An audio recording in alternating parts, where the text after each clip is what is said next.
Un peu plus d'un mois après l'ouverture du centre d'enregistrement, donc au Ezel, c'est l'heure d'un premier bilan. Maëlle Arnold-Ducet, bonjour. Les chiffres précis sont tombés ce matin. Combien de personnes se sont enregistrées? Eh bien, au total, un peu plus de 30 000 attestations étaient délivrées par l'Office des étrangers pour profiter du statut de protection temporaire. 98% des personnes ayant fui la guerre sont des Ukrainiens ou sont des Ukrainiennes. Les 2% restants sont d'une autre nationalité, majoritairement des membres de la famille d'Ukrainiens.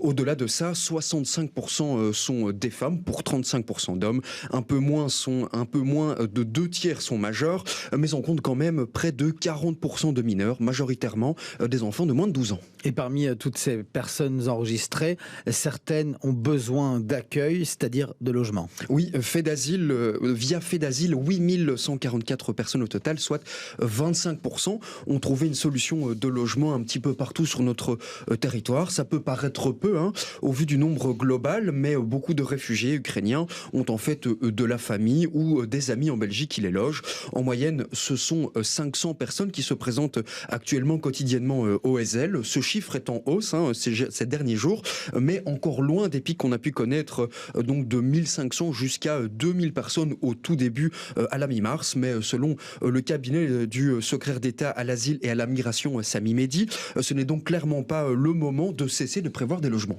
Et encore un chiffre, parmi les réfugiés qui se sont enregistrés, ils sont près de 12 000 à avoir obtenu un numéro de registre national. Et ce travail administratif-là, il incombe aux communes. Oui, en région bruxelloise, ces personnes-là sont environ 7 000 en Flandre et 3 500 en Wallonie. Pour autant, Bruxelles n'est pas vraiment à la traîne, car l'accueil est proportionnel en fonction du territoire et de la population qui y vit. C'est par exemple la province orientale qui en compte le plus, environ 1600.